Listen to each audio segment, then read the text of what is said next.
des films qui redonnent totalement espoir. Alors, il y en a deux qui sont éminents sur vos écrans.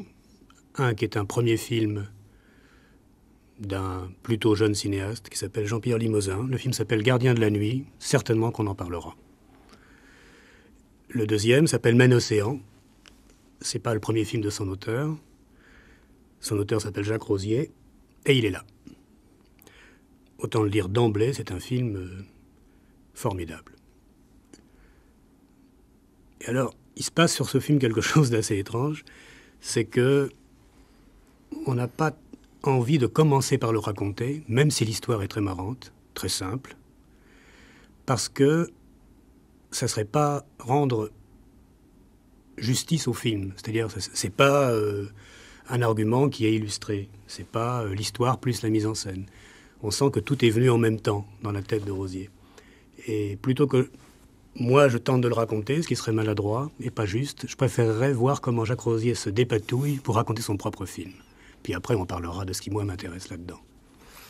Bien, je vais essayer de me dépatouiller. À vrai dire, avant de commencer à essayer de le raconter, je dois dire que parfois je le raconte bien, enfin j'ai l'impression de le raconter bien, et parfois pas bien du tout. Alors j'espère que ce sera un bon jour. La première scène, parce que là je commence vraiment par le début. Parfois je commence par le milieu, mais là je commence par le début. La première scène montre une jeune femme, on pourrait croire que c'est une Antillaise, traverser au pas de charge le hall de la gare Montparnasse et attraper au vol, vraiment au vol, un train qui va vers Nantes. Elle a demandé un billet à la gare. Elle s'installe dans une voiture qui lui semble confortable et elle s'endort. Arrive un contrôleur. Le contrôleur lui demande son billet. Elle sort son billet qu'elle a acheté et le contrôleur à ce moment-là dit « Ah, mais vous n'avez pas composté ». À partir de là, le contrôleur entreprend d'expliquer à cette jeune femme qui ne parle pas français ce qu'est le compostage. Alors là, on passe dans des difficultés de communication. Alors je vais résumer à partir de là, je change de vitesse, c'est-à-dire un contrôleur dans un train, il est là pour contrôler. Quelle est la situation la plus aiguë pour un contrôleur? C'est effectivement quelqu'un qui n'a pas composté ou qui n'a pas de billet, mais enfin c'est presque pareil. Et le pire, c'est de tomber sur quelqu'un qui ne comprend pas. Donc arrive un contrôleur en chef qui tente, lui, de communiquer. Il essaye il se dit, bon, c'est une étrangère, je vais lui parler anglais. Il baragouine quelques mots d'anglais, donc il essaye d'expliquer que the French Railway have abolished ticket control. Voilà, il parle avec un accent comme moi. Un accent très français. Et ils n'arrivent pas à se faire comprendre. Ils pensent même que cette fille se fiche de...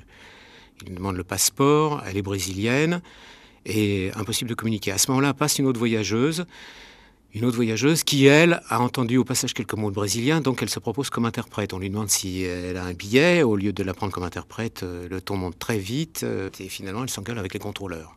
Voilà le point de départ. Donc, 2 contrôleurs, une voyageuse n'ayant pas composté, brésilienne.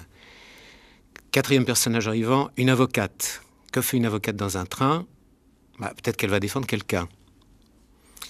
Alors effectivement, elle est dans le train parce qu'elle est partie pour défendre dans le Maine-et-Loire quelqu'un qui passe en correctionnel. Qui passe en correctionnel? Un marin de l'Île-Dieu, un marin-pêcheur de Port-Joinville, Île-Dieu. 5e personnage, on assiste à la plaidoirie. Bon, alors, vous voyez, au départ, sont donnés 5 personnages qui n'ont pas grand-chose à voir les uns avec les autres. La suite va faire que ces gens vont se trouver confrontés dans une situation un peu extravagante, confrontés même violemment. Voilà, ça je peux raconter un peu le début. Je crois que j'étais un peu long. Ça m'est arrivé de le raconter de façon plus rapide. Alors après, ça devient compliqué.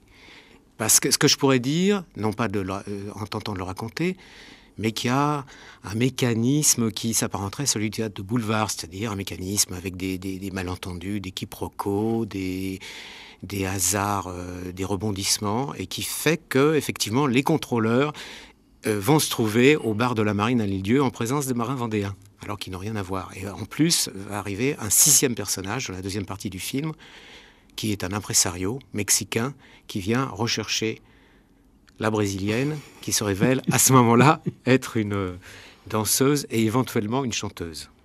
Voilà, j'ai pas raconté le film, j'ai raconté le début. Non, voilà, moi je vous l'ai fait un peu raconter pour que l'auditeur se rende très vite compte que ça ne peut pas être ça. C'est-à-dire que si il imagine un film où il y aurait ça, il se dit, bon, c'est un petit film, c'est une petite pochade, drôle, insolite, où on met des personnages différents, et il y a plein de gags, et ça porte pas beaucoup à conséquence. Ah, mais je revendique quand même que ce soit une pochade. Mais je veux dire qu'il va imaginer un film un peu trépidant, avec des effets gros, des effets prévisibles. Puis le film est un petit peu ça, parce que c'est son histoire, c'est sa matière, et puis évidemment, c'est aussi autre chose que ça. Non pas que ce soit qu'il y ait une dimension supplémentaire, ou qu'il y ait des choses à interpréter, ou qu'il y ait un fond secret, que seuls les initiés comprendraient. C'est un film qui dit ça et qui ne dit que ça, que ce que vous avez dit. Simplement, il le dit avec quelque chose qui est en train de disparaître du cinéma, qui est une extraordinaire attention au temps que ça prend pour les personnages d'évoluer, de se rencontrer, de se perdre de vue, de parler, de se taire, et en même temps du temps que ça prend pour le spectateur de se perdre et de se retrouver dans une histoire qui avance d'une manière plutôt lente. C'est-à-dire qu'il n'y a pas d'accélération folle, il y a très très peu d'événements totalement surprenants, sinon l'arrivée de l'impresario, qui arrive un petit peu comme un coup de théâtre classique, avec son grand manteau, etc. Donc, ce film qui est très drôle, où on rit pas mal, où on sourit tout le temps, et qui est très très intriguant en même temps, respecte tellement la durée que, du même coup, il respecte incroyablement ses personnages. Et ces personnages qui ne sont pas exceptionnels, et qui ne le sont pas plus à la fin qu'au début, c'est ça que je trouve extraordinaire, vous avez trouvé un moyen de les faire vivre pendant le temps d'un film. Et moi, j'aimerais bien qu'on parle un petit peu du temps. Bon, je résume un petit peu. Jacques Rosier est très connu des histoires du cinéma, principalement pour un film totalement inoubliable, qui est Adieu Philippines. Donc, film très marqué Nouvelle Vague, dont tout le monde s'accordera à penser qu'il n'a pas assez tourné. Je pense lui le premier, oui. Puisqu'on ne compte après que de longs métrages, et puis des petites choses pour la télévision, et un peu de vidéo. Donc il y a le temps que ça vous prend pour faire des films, ou même pour faire votre métier de cinéaste, et puis il y a le temps que ça prend aussi au spectateur pour rentrer sans agression, sans viol, sans facilité dans une histoire qui, même si elle est simple, du coup devient très riche et très compliquée. Et puis le temps également que les personnages prennent pour s'y retrouver eux-mêmes, d'autant plus que le thème du temps est essentiel, puisque les deux contrôleurs sont saisis dans une sorte d'intermède. Il faut qu'ils reprennent le boulot, et toute la fin du film est faite sur les mésaventures de Bernard Menez, qui va rater son service le lundi matin à Nantes. Alors évidemment, c'est un petit peu abstrait de parler du temps comme ça, mais moi, c'est la chose qui m'a le plus fait plaisir dans le film, parce que ça me manque terriblement dans les films que je vois par ailleurs. C'est comment vous vous organisez pour capter quelque chose qui n'est pas uniquement les choses sont naturelles, ou elles sont comme dans la vie, où les personnages sont crédibles, mais on touche des fois la matière même du temps, c'est-à-dire une sorte de tremblement. J'ai envie de faire une double réponse, enfin une réponse en deux parties. La première, je vais essayer de la faire courte, c'est-à-dire le temps qui est mis entre les films. Alors là, c'est le plus compliqué, parce qu'effectivement, disons que la bonne métaphore, ça serait que faire du cinéma, c'est être en bateau. Alors quand on tourne, on est sur un bateau, et quand on ne tourne pas, on est sur un annexe. Alors si vous allez d'un bateau à un autre, vous mettez beaucoup plus de temps, parce que vous êtes forcé de ramer. Vous voyez, la métaphore est très précise. Donc on va plus vite quand on tourne. La vie se déroule plus vite et de façon plus agréable. Par rapport le temps dans le film, je suis amoureux du cinéma de langage, ce qu'on appelle du cinéma théâtral. Par exemple, pour moi, un des réalisateurs français le plus important, c'est sans doute Pagnol. Si on se réfère à la trilogie, c'est que effectivement, c'était du théâtre filmé. Mais pour moi, ce théâtre filmé du grand cinéma. Parce que précisément, les scènes s'installent, une sorte la parole s'enfle, il y a des vagues, il y a des moments comme ça. Alors ça, c'est quelque chose que j'ai toujours admiré. Évidemment, c'est admirablement bien écrit. Donc, l'idée de faire un film avec beaucoup de dialogues, c'est déjà de savoir bien les écrire. Et chez vous, ils sont écrits avant. Pas toujours, mais dans ce cas, oui, absolument. Le film a été écrit complètement avant, même parfois au dernier moment, mais toujours avant. Les interprètes avaient toujours une feuille dactylographie avec leur texte précis, y compris quand c'était un texte presque en phonétique, quand il s'agissait du marin vendéen. J'ai pas répondu précisément à votre question, c'est-à-dire ce tremblement du temps. Mais ça, c'est peut-être quelque chose que je maîtrise pas complètement. C'est-à-dire, je maîtrise pas, c'est pas forcément voulu. Moi, je veux être attentif aux personnages, et puis je capte ce qui pour moi est le plus important. Oui, je vais essayer d'expliciter ce que je voulais dire, parce que je pense tout d'un coup à une comparaison qu'avait fait Godard et qui parlait de démocratie. Et je trouve que c'est important de parler de démocratie à propos de ce film-là. La démocratie, c'est que chaque personnage dans un film devrait avoir sa chance. C'est-à-dire ne devrait pas être réduit au stade de figurant ou être la star. Il ne devrait pas y avoir de hiérarchie donnée au départ. Donc chaque personnage qui apparaît dans l'image devrait avoir sa chance de devenir important ou pas, de ne faire que passer, de dire quelque chose de très important et de disparaître, ou au contraire de disparaître et de revenir, d'apparaître au milieu du film. Ce serait, disons, quelque chose de très proche d'une démocratie des personnages. Et à un moment, Godard était intéressé par ça. Et il me disait, c'était au moment de Passion, il disait, on prend Howard Hawks, cinéaste américain, assez démocrate. Et il disait, Rio Bravo, quelqu'un arrive dans une petite ville, il est à cheval, il descend de cheval, il attache son cheval soigneusement à une borne, il va rentrer dans le saloon. Et là, il y a un problème tragique. Soit on le suit dans le saloon, mais on peut aussi décider qu'on reste avec le cheval. Donc déjà, le problème se pose. Et Godard disait, bon, Hawks le fait rentrer dans le saloon, et il dit, mais moi je serais resté avec le cheval. Alors on suppose, quelqu'un arrive et vole le cheval. Donc, qu'est-ce qui se passe? Le type qui est dans le saloon, il essaie après de retrouver son cheval. N'empêche que du point de vue du cinéma, et donc du point de vue de la durée, nous, on est resté avec le cheval. Et c'est pas du tout pareil, même si c'est la même histoire, c'est pas du tout pareil pour le spectateur. Et je dirais donc que votre film, c'est constamment le point de vue du cheval. C'est-à-dire qu'il y a une scène où l'avocate donc va faire une plaidoirie absolument hallucinante à Bourget, elle perd, et on se dit que dans un film normal, on aurait arrêté ou fait une ellipse ou trouvé un gag, mais on aurait arrêté les frais. En fait, elle vient de faire la connaissance de ce marin-pêcheur. Et pour vous, l'histoire là commence. Et là où le spectateur croirait que le gros morceau, c'est la plaidoirie, en fait, ce n'était que le hors-d'œuvre.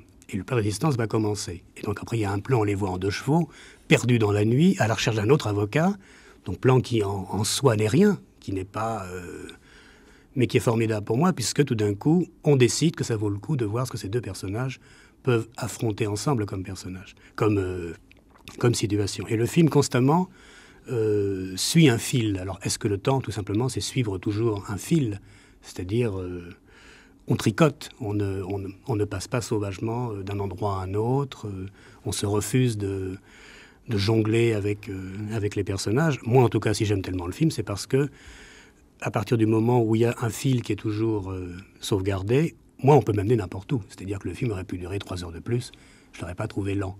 Et ça me paraît important pour mesurer ce qui est senti par le public comme lent ou comme rapide. Or, vos films, beaucoup de gens disent ils sont lents. Il a fallu couper un petit peu dans celui-là, par exemple. Pour moi, ils ne sont pas lents.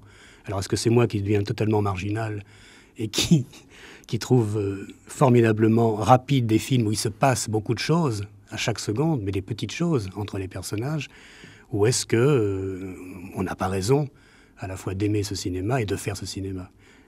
Est-ce que vous le vivez, vous, d'une manière comme ça, comme moi je le vis, c'est-à-dire un peu une sorte de revendication qu'on devrait avoir, que le cinéma devrait nous donner le temps tel qu'il est vécu, ou est-ce que pour vous, simplement, c'est spontané, c'est comme ça, et vous n'en faites pas un cheval de bataille?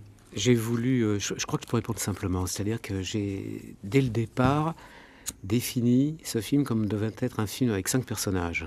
Au dernier moment, un 6e a été inventé. 5 personnages, il y avait 5 personnages principaux, les 2 contrôleurs, l'avocate, la brésilienne et le marin. Alors, le film, c'est comme un panoramique qui éclaire, enfin pas un panoramique, mais disons un phare qui éclaire successivement chacun des personnages. Au début, c'est l'avocate. Puis l'avocate rencontre le marin. Alors, on s'intéresse au marin. Puis, on pourrait dire au début, ce sont les contrôleurs. Puis l'avocate, puis le marin. Puis après, ils vont se retrouver. C'est une façon de répondre par cette nécessité de construction. C'est-à-dire, qu'est-ce qui relie Là, je fais entrer aussi l'aléatoire. C'est-à-dire l'aléatoire des rencontres, des mots qu'on envoie dans une conversation qui, d'un seul coup, détermine quelque chose de très important. Exemple, dans le train, le deuxième train, l'avocate et la brésilienne rencontrent une nouvelle fois un des deux contrôleurs. Et puis, la brésilienne dit en brésilien au contrôleur, « Tiens, on a rencontré quelqu'un qui voudrait te rencontrer, qui voudrait te connaître. » Bon, elle parle en brésilien, lui, il ne comprend pas. Il pourrait donc ne pas relever, mais il demande à l'avocate de traduire. L'avocate dit, oui, effectivement, il y a quelqu'un qui vous cherche, sérieusement d'ailleurs. Voilà. Vous voyez, ce petit mot de rien ça fait que... Rien. Voilà, là, c'est une articulation. Donc ça se passe toujours dans la réalité. Et cette phrase qui est entendue, qui est bien perçue par le contrôleur, va faire que le film va rebondir. Mais je n'ai pas non plus l'impression, à la construction, je me trompe peut-être, mais lorsqu'on a construit le film, j'ai une co-scénariste et co-dialoguiste, qui d'ailleurs l'interprète, qui joue le rôle de l'avocate. On n'avait pas l'impression de dérailler, c'est-à-dire on avait l'impression d'être sur une ligne droite, d'arriver à une nécessité. La nécessité était qu'il fallait se faire rencontrer des gens qui n'avaient rien à voir. Moi, une fois, j'ai vu un spectateur, je crois que c'était après la première projection publique, qui m'a dit quelque chose qui m'a ravi. Il m'a dit, lorsque l'avocate et la brésilienne descendent du train à Angers, elles quittent les contrôleurs, donc ils ne vont jamais se revoir. Et on sait, puisque c'est interprété par Ménez par Rego, qu'on va les revoir dans la logique du cinéma. On se demande comment.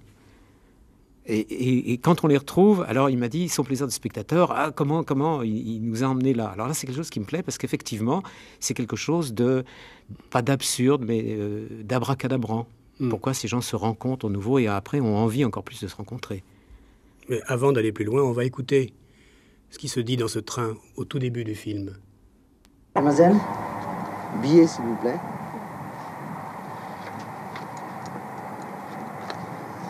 Ah, vous n'avez pas composté votre ticket. Non comprendre. Pas composté. Ticket, pas composté. Composer. Qu'est-ce que vous dites? Non comprendre. Non, composté. Il fallait Stong à la gare. Stong à la gare? Non comprendre. Qu'est-ce que c'est Stong? À la gare, you Stong. Non, você. C'est bon. Ah non, c'est pas bon. Si, c'est bon. Il y a un problème? Oui, il y a le problème de la passagère étrangère qui n'a pas composté, qui ne parle pas un mot de français. On s'en fout, elle n'a pas composté, elle a pas composté. Qu'est-ce que je fais? Tu nous fais payer le supplément?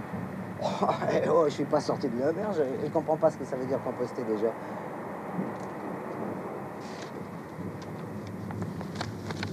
Your attention, please. The French railways have abolished ticket control at the way out. Therefore, you must validate your ticket before departure by using the composter. The stamping machine. Stamping machine? Non comprendre. Bon, alors écoutez. First, you forget to validate your ticket at the stamping machine. 2, you are in first class and your ticket is for the second class. 3, you forget to take the supplement for this train, Main Ocean, very special train. Your ticket is not valuable. Volleyball? Non comprendre. Your ticket is not good. Good? Oui, alors là, je crois que c'est pas une notre tête. Là. You are in a irregular situation. In a irregular situation. Et nous qui sommes dans une situation tout à fait régulière, on parle avec Jacques Rosier de son film Main Océan. Ce que je voulais dire simplement, c'était que quand un personnage n'est pas au centre du film, puisqu'on va de l'un à l'autre, comme vous l'avez dit, les autres continuent à être là, et ils ont été importants avant, ou ils le seront après, et ils ne passent pas pour autant au rang de comparses ou de figurants. Ils continuent leur vie. Alors on peut prendre le personnage, je sais pas, qu'on aime le mieux, ou qui nous intrigue le plus. Le plus complet, c'est peut-être Bernard Menez. Et on le voit passer par différents états, exactement comme dans la vie, où à un moment il peut être totalement au cœur de la conversation et investir beaucoup de lui-même, enfin par exemple pour parler anglais, mal. Et puis après, ça passe plus tellement par lui, il est là dans le plan et en même temps il est toujours aussi vrai, même quand il n'est plus le cœur de la scène. Et c'est ça qui manque terriblement dans tellement de films et qui les empêche de respirer, c'est que les personnages ont une existence irrégulière, exactement comme dans la vie. Et je pense que vous allez très très loin, aussi loin qu'il est possible d'aller, avec cette sorte de respect pour l'existence des personnages, même quand ils ne portent pas l'histoire. La seule référence que je vois, et elle est très française aussi, je pensais un peu à Tati, justement, qui lui aussi était capable à un moment de garder un personnage dans un coin de l'image, parce que ça ne passait plus par lui, mais il pouvait toujours servir. Alors c'est peut-être quelque chose qui est lié au cabaret, ou qui est lié au boulevard, ou qui est lié à ce que vous appelez une forme théâtrale, finalement, pas de cinéma, mais au cinéma. Et moi, j'avoue que c'est terriblement rafraîchissant. Moi, j'ai voulu faire, il n'y a pas un modèle de construction, mais effectivement, j'ai toujours dit, c'est comme une situation de boulevard. Enfin, pas une situation de boulevard avec placard, etc., et le trio classique, mais il y a quand même tout ce côté machination. Et puisqu'on parle du personnage de Ménez, ce personnage apparaît au début, dans la première scène. Il y avait une scène qui a été coupée où il était confronté, il amenait l'autre contrôleur dîner chez sa femme, et puis finalement, la femme, il racontait leur journée, la femme prenait parti pour les voyageuses. Et il y avait une petite dispute domestique. Bon, mais en fait, maintenant, actuellement, dans le montage, il y a la scène initiale, puis Ménez, on le retrouve ultérieurement, lorsque le contrôleur Pontoiseau, c'est-à-dire interprété par Régaud, lui suggère de venir avec lui à l'Île-Dieu. Tout ça parce que Régaud a peur, puisqu'on a parlé de ce marin vendéen qui était peut-être un personnage dangereux, il a peur de l'affronter seul, on ne sait jamais. Donc il convainc son ami de venir avec lui, mais il lui dit pas pourquoi. Il lui raconte une histoire de revenir debout, qu'ils sont décalés, que les horaires de la SNCF font qu'ils ont des horaires impossibles, qu'il faut qu'ils remettent à l'heure leur pendule, leur horloge biologique. Bon, donc Ménez réapparaît au milieu, enfin à la fin de la première partie, et se trouve à ce moment-là au milieu d'une situation absolument inattendue pour lui. Vous voyez, alors là, il y a une sorte de coup de théâtre, d'effet de surprise que j'aime beaucoup. Et c'est peut-être justement une des raisons qui me pousse à prendre un personnage, puis à l'abandonner, puis à le retrouver. D'ailleurs, on peut continuer avec Ménez, parce qu'il se saoule complètement avec le marin-pêcheur, ils deviennent copains comme cochons, après une ébauche de bagarre. Ensuite, tout se déplace sur la brésilienne et l'impresario. Et l'impresario, sur un coup de tête ou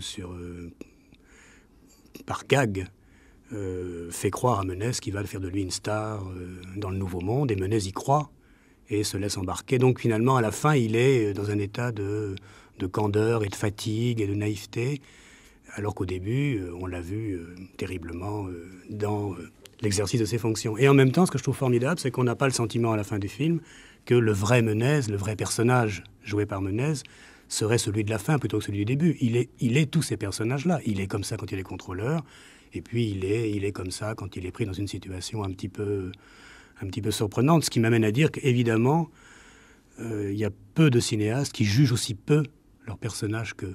Vous êtes conscient de ça ? Oui, absolument. Enfin, pendant le tournage, je ne veux surtout pas avoir un préjugé sens étymologique sur chacun des personnages. Je veux lui laisser toute sa chance d'exister. En revanche, ce qui m'apparaît, ou alors je suis toujours très disert là-dessus, c'est sur la signification que ça a après. Je suis capable, moi, de parler des films que j'ai faits et d'analyser le destin des personnages comme si c'était pas moi qui les avais faits, comme si j'introduisais une réflexion critique sur les... Alors je pourrais en dire beaucoup, mais je sais pas si c'est à moi qu'il appartient de le dire. C'est-à-dire que je découvre, lorsque le film est terminé, quel est le sort, le destin de ces personnages. Le fait que, je vais simplement dire ça, le fait que Ménez marche avec sa valise à la fin du film sur un banc de sable, parce qu'il n'a pas pris le bateau pour une raison X et il a été fichu à la porte d'un avion pour une raison Y, et il n'a plus qu'un recours, c'est traverser par ses propres moyens, c'est-à-dire en convainquant le marin de l'emmener.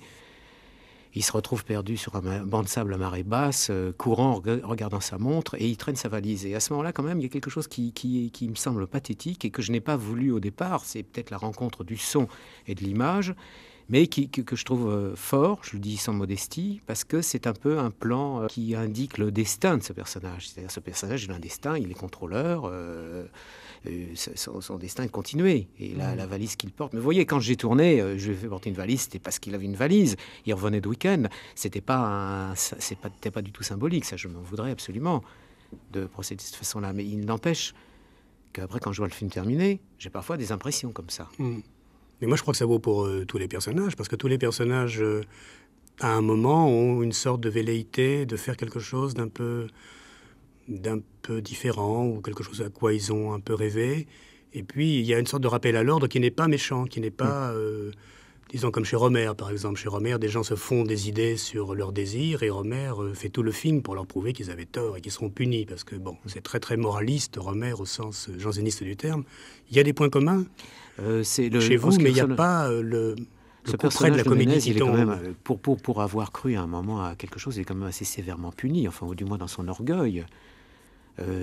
D'ailleurs, à un certain moment, ça aurait été un peu, comment dire, pas prétentieux, mais trop de goût d'une citation littéraire, mais je voulais presque dédier le film à Jean de La Fontaine, parce que je pensais à la fable du corbeau et du renard, Voilà, justement. d'ailleurs citée par l'avocate dans l'avion au moment où Ménez est fichu à la porte. Elle dit « Et le corbeau ouvre un large bec, laisse tomber sa proie ». C'est vrai qu'il y a eu la tentation. Alors là, bon, on pourrait expliquer aussi... il y a peut-être une tentation qui est plus profonde, c'est-à-dire échapper à un destin. Et le moment de la tentation, dans le sens le plus absolu, c'est peut-être le moment de la scène avec la Brésilienne qui se met en tenue de carnaval, qui danse, et qui l'accompagne, qui danse avec elle, Ménez. Donc il y a une tentation là, au sens janséniste aussi. Oui, bien sûr. Oui, et non, après, je pense il en est puni. Bon, mais c'est pas vraiment délibéré. C'est-à-dire, moi, je constate ça. Mon attitude par rapport au personnage, c'est effectivement une attitude de respect, d'observation. C'est étrange de dire qu'on observe des personnages qu'on crée. Non, mais j'aime bien que partiellement, leur destin m'échappe. C'est-à-dire, je les lance et j'aime bien après voir ce qu'ils vont devenir dans une situation donnée.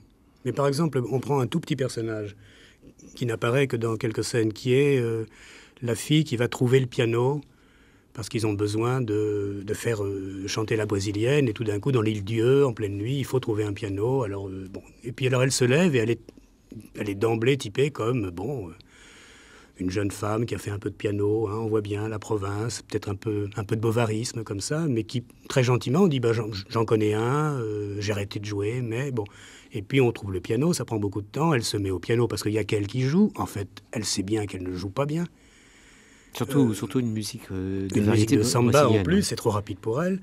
Et puis, en tant que spectateur, à cause de tous les films qu'on voit, on a un peu envie qu'elle joue bien et que ça chante, qu'on glisse sur ce petit détail qui est peut-être très réaliste, mais sur lequel on pourrait bien faire l'impasse. Et puis non, vous évidemment pas. Ça veut dire qu'elle joue mal, c'est trop lent.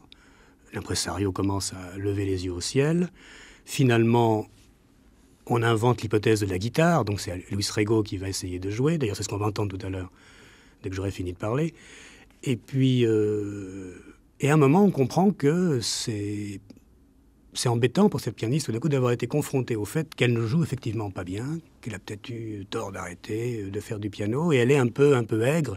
Il n'y a pas de gros plan sur elle, il n'y a rien qui indique ça. Ça veut dire que il faut le voir, mais c'est pas très dur à voir, c'est en plein milieu de l'écran. Simplement, et ça me faisait penser à Tati, et d'ailleurs ça a à voir avec le type de comique de votre film, c'est pas un film qui va déclencher des éclats de rire spontanés de toute la salle en même temps, sauf certains gags qui sont réellement des gags, parce que chacun va peut-être, dans la même image, sympathiser avec un personnage. Et quel que soit le personnage avec lequel il va rentrer en phase, ce personnage, lui aussi passera un moment par une petite velléité, une petite poussée d'être quelqu'un d'autre, et qui sera gentiment rabroué, qui sera, y compris la chanteuse brésilienne, enfin qui n'est pas chanteuse, qui dit « je suis danseuse », personne ne la croit.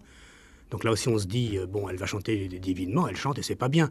Et le type est venu d'Amérique pour avoir la preuve que finalement elle chantait mal. Et il y a donc beaucoup de petites indications comme ça qui me donneraient à penser que le film n'est un film si extraordinaire sur le temps qui passe que parce que les personnages sont déjà dans leur destin quand même. Alors je parle pas de résignation ou de choses aussi graves que ça, mais il y a une velléité qui retombe très vite. Et c'est à ce prix-là qu'on voit le temps qui passe. J'aime bien les rires qui sont établis, qui se font sur le dérisoire des personnages. Bien sûr, et on pourrait dire que chacun des personnages est dérisoire à un moment ou à un autre. Et c'est à ce moment-là, sans doute, qu'ils sont le plus comiques. Le personnage du marin est dérisoire lorsque, après ses fanfaronnades, finalement, l'acte ne suit pas vraiment la parole. Le personnage de l'avocate est dérisoire quand elle plaide à côté. Celui de la pianiste, comme vous venez d'expliquer. La brésilienne, quand elle se met à chanter.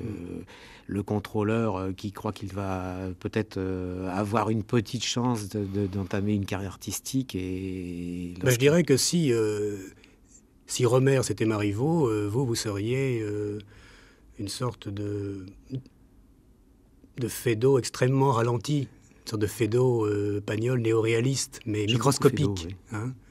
Mais c'est quand même un peu la même démarche. Et ça crée très bizarrement, dans les deux cas, dans le cas de Romer aussi, mais Romer c'est beaucoup plus rapide, c'est un temps qui s'accélère, un sentiment absolument unique du temps, qui est peut-être d'ailleurs ce que le cinéma français de temps en temps produit de mieux. Donc on écoute non pas la scène de la pianiste et de la guitare qui viendra plutôt après, mais l'ahurissante plaidoirie de l'avocate, qui évidemment fait qu'elle perd son procès. Alors maître, vous avez la parole.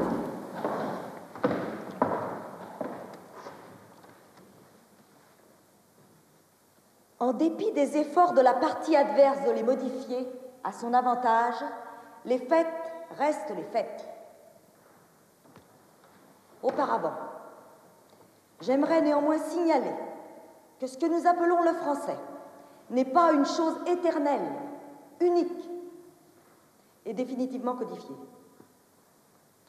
Le français, c'est la langue utilisée aussi bien pour acheter un kilo de pommes de terre, dire « ma chérie », remplir une feuille d'impôt, ou bien rédiger un traité de mécanique ondulatoire. Cette vision totale du français amène à distinguer plusieurs niveaux. La langue commune, la langue soutenue, les éléments sentis comme vulgaires ou obscènes, les pratiques régionales du français, les vocabulaires techniques, les états de langue anciens, réutilisés comme archaïsme, etc., etc. Aucun de ces niveaux n'est à rejeter a priori. Tous, à des titres divers, forment notre langue. À partir de là, deux remarques peuvent être faites. Première remarque, il est clair que l'organisation actuelle de la société française préside à l'organisation de la plupart de ces niveaux. Il est tout aussi clair que toute modification dans la configuration des diverses classes sociales entraînerait une modification de ces niveaux. Mais qui peut préjuger de la nature de cette modification? Deuxième remarque, ces niveaux, bien que saisis dans la langue, ne lui sont pas entièrement réductibles. À leur dimension sociale, il convient d'ajouter le rôle des situations de communication. Selon les circonstances, nous utilisons tel ou tel de ces niveaux. Et celui d'entre nous qui dira ici « Oh, qu'est-ce que j'ai fait de mon briquet ?» s'exclamera là « Qu'est-ce que j'ai encore foutu de mon briquet ?»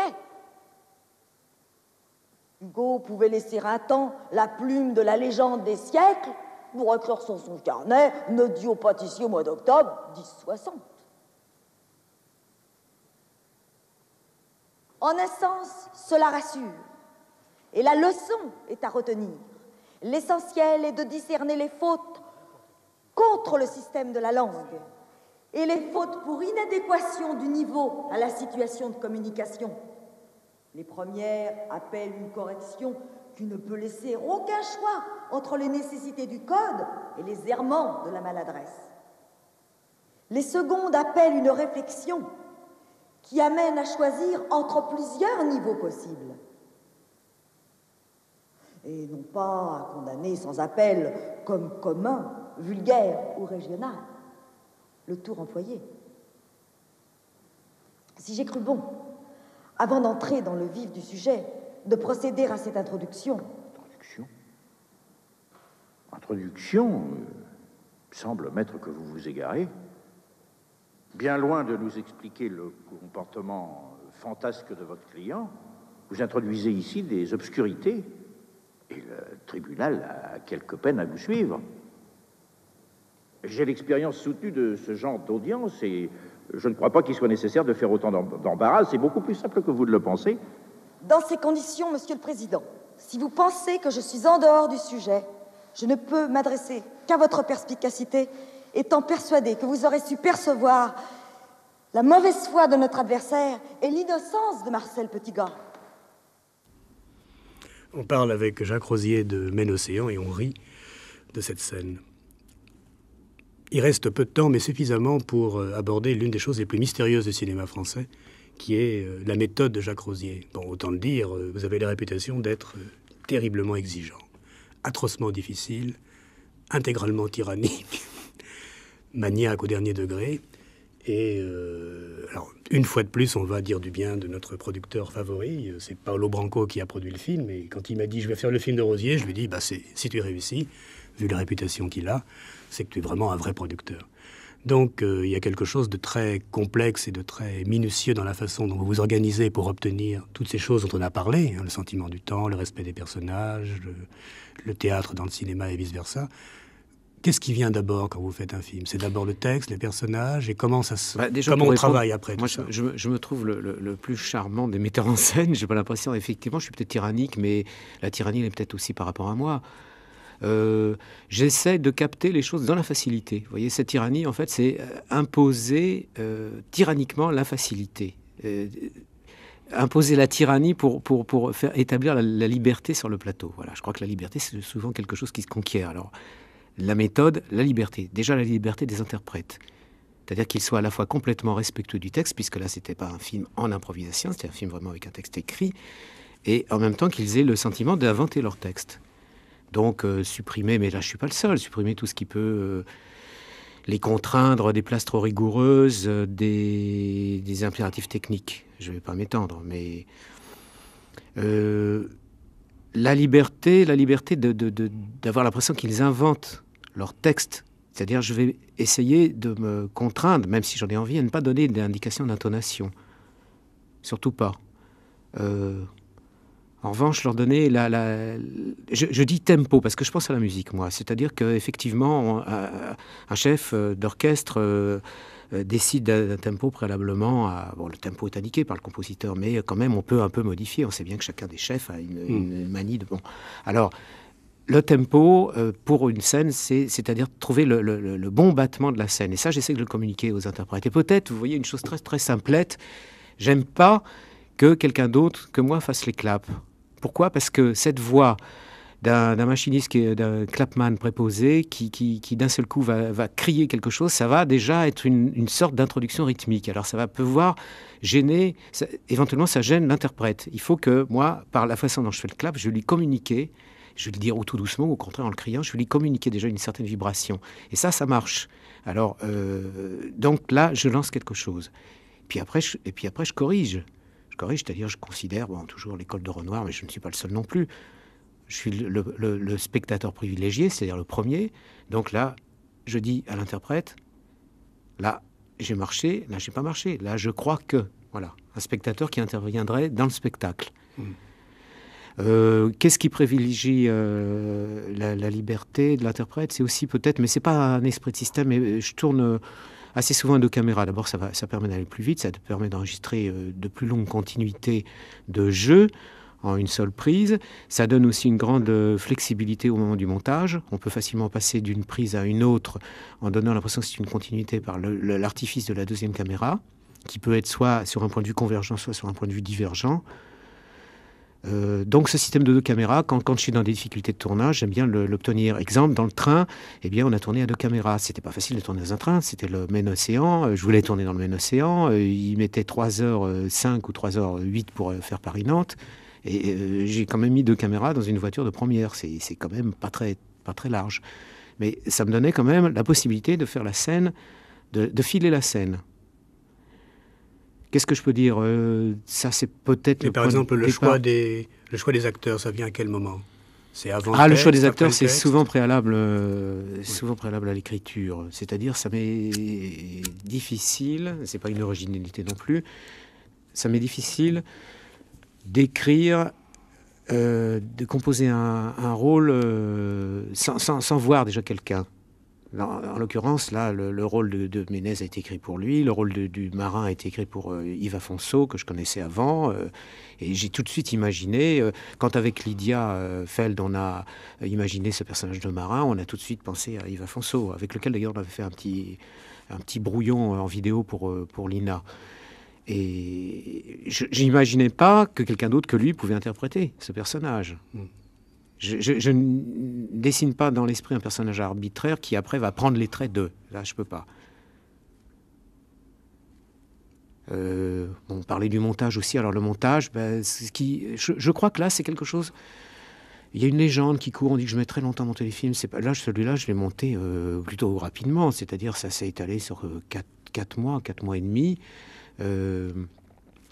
Mais je tiens à faire le montage moi-même, du moins pour l'organisation des sons. C'est-à-dire que ce qui est important, c'est, j'explique ça, je dis c'est la mise en scène bis, c'est-à-dire toute la structure, tous les enchaînements de paroles, la façon de caler la phrase de celui qui pose une question, par exemple, et la réponse, on peut très bien, si c'est enregistré en 2 prises différentes, on peut très bien changer complètement les temps. Donc, je travaille sur 2 bandes, mais l'articulation, la construction sonore des demandes et des réponses, ou les enchaînements, tout ça, c'est quelque chose qu'on organise sur la table de montage. Ça me semble difficile de le laisser à quelqu'un d'autre. C'est-à-dire que quelqu'un d'autre peut le faire aussi bien que moi, mais à ce moment-là, c'est le metteur en scène bis, c'est sûr. Donc cette impression de fluidité, de liberté du langage, elle est quand même le résultat d'un travail à l'oreille important. Voilà, c'est peut-être ce que les points. Mais j'ai pas l'impression d'être un cas unique. Non, en fait, dans cette façon de procéder. C'est pas très mystérieux. Tous les cinéastes français qui ont considéré que le son et le rythme dans le son et la qualité et la vérité du son étaient au moins aussi importants, et même souvent un fil conducteur. Moi, je dis plus. Oui, une sorte de... Ce par rapport à quoi l'image vient et non pas le contraire, sont toujours obligés d'avoir une sorte d'emprise très forte sur leur film. C'est vraiment leur chose. Donc c'est vrai que c'est la tradition Pagnol, Renoir, c'est une tradition qui a été continuée en grande partie par la Nouvelle Vague, beaucoup par Eustache par exemple, des gens comme ça. Elle continue avec vous, comme elle continue avec, je sais pas, Rivette ou des gens même qui sont venus ici. Sans faire de polémique, pour moi, c'est plutôt la tradition la plus inventive du cinéma français. Et on est un petit peu inquiet des fois quand on voit des films ou des propos des metteurs en scène sur le cinéma. Je sais pas, quand Claude Berry dit par exemple... je vais faire Jean de Florette d'après Pagnol. Pagnol, c'est formidable, mais c'est pas assez visuel, et moi, je vais mettre de l'image.